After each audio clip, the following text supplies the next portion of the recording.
tonight. I'm upgrading the RAM on my MacBook from 3 gigs. So there were originally two of these 1 gigs that were 2 gigs. And then I put in one of these 2 gigs paired with one of these 1 gig sticks from Samsung. This is a Micron stick. And that was 3 gigs. Now I'm putting in 2 gigabyte DDR3 laptop sticks of RAM. Let me just put that in there. Turn on the torch. There we go.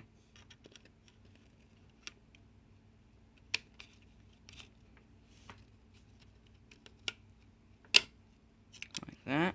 1 2 gigabyte stick. 2 gigabyte sticks. Now I can put this back on. Just like so. Okay, and that's done. Let me I'll pause the recording here, put all the screws back in, put the hard drive and battery back in, even though the battery's shot, it just won't run without the battery. Yeah, see you in the next couple minutes, maybe. Okay, booting up this 4 gigabytes.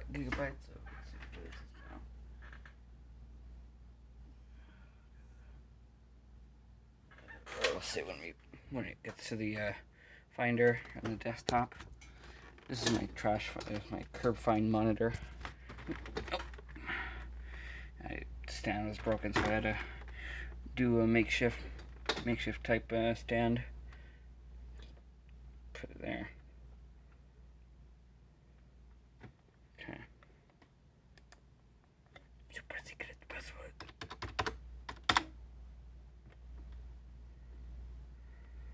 Okay. At the Finder.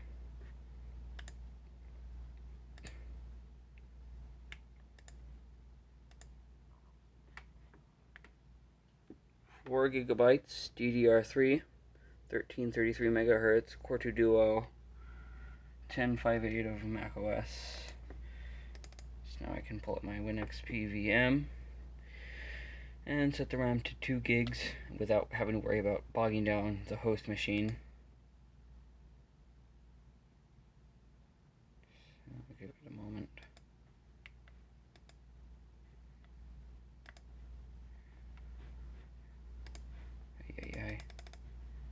Stop. I don't know why it starts on boot even though I have it configured not to.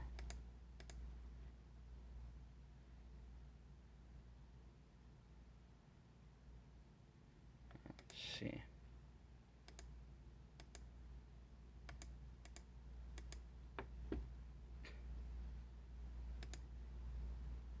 Okay, memory.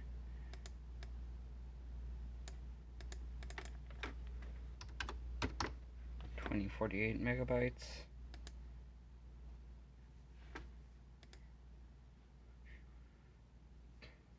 And we have 2 gigs in the Windows XP VM with 2 gigs free to the host machine. Let's start Windows normally. Start Windows normal. There it goes. So yeah, that's that. That's a quick and easy RAM upgrade from 2 then 3 to 4 gigs of DDR3 laptop memory. Let's see. Made in China. And focus. 1 gigabyte Samsung. Let's see. No. Eco, this little thing right there. Won't focus. There it goes. So yeah, this is kind of dusty from sitting in the MacBook. The MacBook. So yeah, it's pulling up right now. Another super secret password. Oh no, I guess not. Guess I didn't. I don't know. Anyways, thank you for watching. Peace out.